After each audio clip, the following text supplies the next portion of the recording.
Let us now take a look at innovative education. We have so far demonstrated some inherent properties of neural network operations, their abilities and limitations. As I have mentioned before, if one knows his or her limitations, it is to one's advantage. For example, our neural network is good for recognition, understanding languages, thinking. Its plasticity or malleability makes it possible for us to use it or lose it. These inherent abilities, so far even a supercomputer cannot emulate. However, in terms of processing speed, storage capacity, and some other properties, computers can perform better than a human brain. I have also shown earlier the inherent limitations ability of species. For example, it is a very serious mistake to train an Arabian horse to plow in a rice field or to swim like a water buffalo. In this context, we see that it's a mistake to force our brain to memorize the whole textbook or even remember hundreds of digits. Unless, of course, it is important for someone who's working in the field, then they have to memorize some basic things. Otherwise, we should not waste our time memorizing what the computer can easily store and retrieve for us. Many of us have had experience of cramming for examinations in the night before and memorize a lot of formulas and facts. Then shortly after the examination, we promptly forgot most of what we memorized. In some cases, a student memorized formulas but did not understand them. During the exam, if the professor changed the wording from the textbook, the student did not know how to apply them. I always told my students, the more you try to remember, the more you cannot remember. But if you have to remember some facts and formulas, it is important to understand the basic principles and the significances of these formulas, using some smart associative learning process to help your memory. By the way, I used to be able to remember over 20 to 30 telephone numbers before the cell phone era. It is by no means that I was smarter than my friends. I was able to do it by using some basic associative rules, such as looking at the number sequence properties, by partitions, by asymmetric property, by addition, subtraction, or even by the rhythm of the numbers. Since the advance of the telephone technology, I have totally lost this ability. The conveniences of modern phone technology can store a great number of phone numbers, and it makes it unnecessary for me to remember them.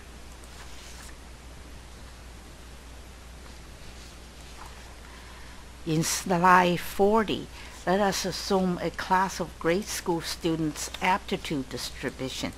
The inherent neural network can be plotted assumed as a normal distribution shown on the left-hand side of this slide. Let us further assume that student John is genetically smarter than Ken, but within the 70 percentile of the bell curve. Let student John come from a poor family, while student Ken is from a more affluent and more educated family. Let's say that Ken is better prepared than John because Ken's family helps him with his homework, pays for tutors, and pays for many enriched programs, while John has no one at home to help him, and his family cannot afford the enrichment programs. In this case, Ken is constantly learning and studying. Because of his effort and hard work and the opportunities provided for him, Ken performed better in class, as shown in the second distribution on the right-hand side of this slide.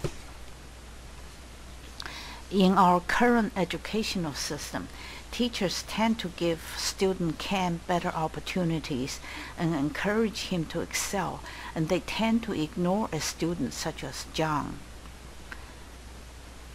Usually, elementary students and high school students are not mature enough. For poor students such as John, he may never discover his potentials, that he can indeed perform just as well as Ken. Because of his impoverished circumstances, he falls further and further behind. Eventually, John inadvertently lost his interest to excel or to compete. Thus, we see that as time goes by, even though John started genetically smarter than Ken, but Ken will pull ahead of John. From knowledge-based standpoint, John will continue to fall behind and eventually lose his confidence in our knowledge-based competitive world.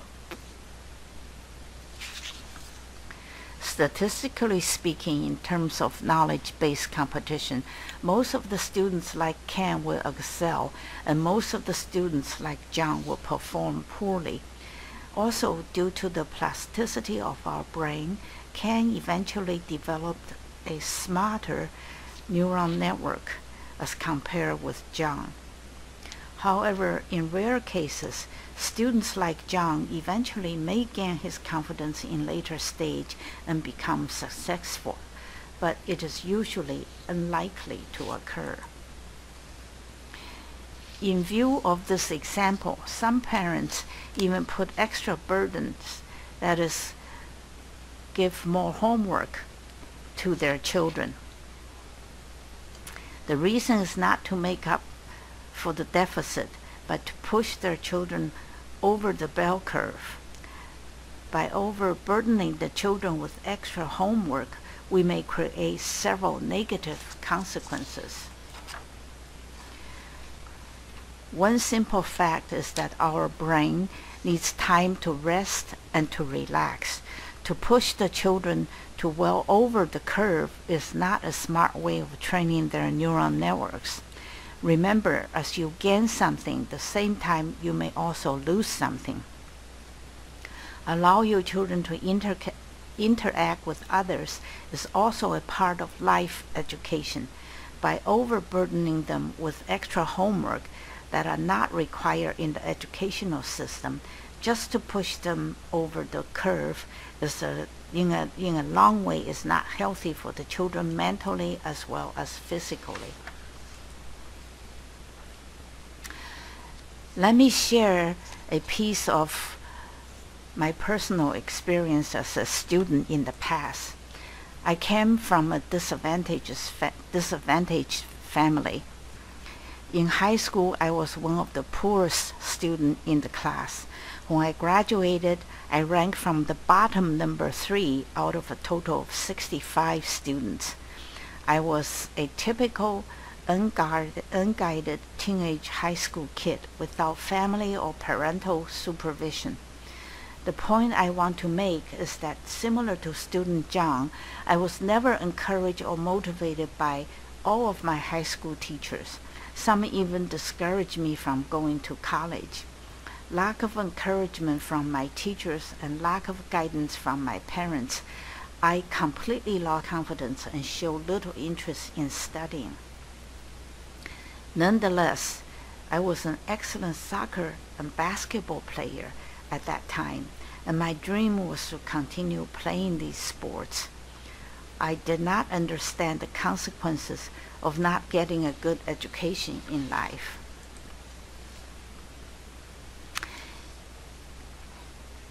However, I was able to go to college on a 4-year athletic scholarship. This time, I graduated with the highest honor and received the gold medal at graduation. How did I do this? I used some of the innovative educational techniques that I described earlier. Slide 41 shows that I eventually became an optical scientist, and none of my colleagues knew that I was a soccer player and a basketball player before an arm injury diverted me into science.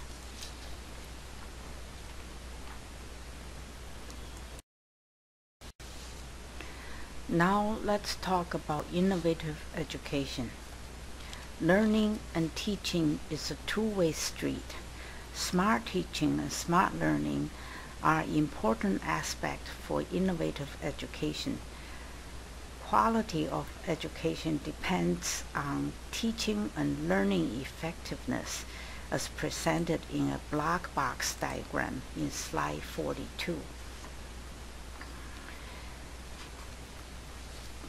Teaching effectiveness involves teachers' responsibility. Learning effectiveness involves students' responsibility. To achieve a better quality of education, teaching effectiveness and learning effectiveness have to be properly matched.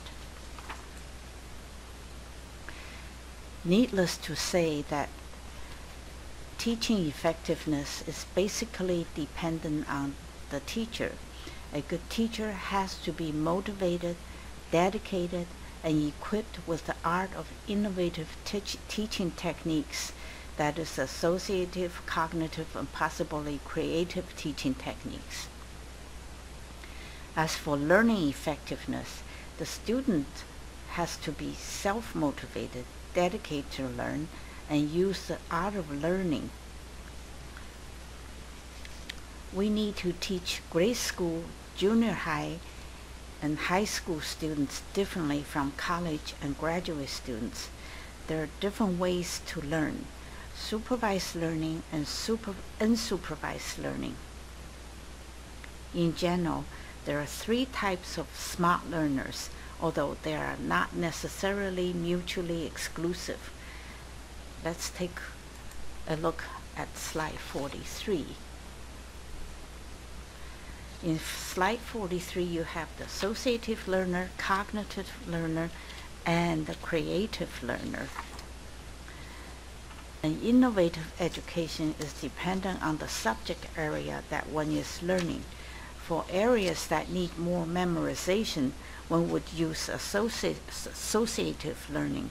For the subjects that need more understanding, one should use the cognitive learning as well as the creative learning techniques described earlier. Let me summarize the art of learning in the following way. The art of remembering is when one uses a smart, associative learning process. One would increase somewhat the neural network storage capacity. The art of understanding is when one uses a smart cognitive learning process. One would improve the understanding of the learning. The art of creative learning is when one learns by not just knowing how things work, but also by grasping the essence or the reasons behind it, understanding how and why we're learning. Let me emphasize again, every human brain needs innovative education, learning to become a brighter brain. Geniuses were not born, but they may be cultured by innovative education, both supervised and unsupervised learning, and hard work. An Arabian horse wouldn't be a good racing horse unless she is trained for it. In conclusion, to cope with the rapid advances of science and technology, we may have to educate our students more efficiently rather than the old-fashioned traditional way. Namely, teach simplicities, basic and significant concepts, encourage unsupervised learning, and wisely use the associative, cognitive, and creative learning processes and others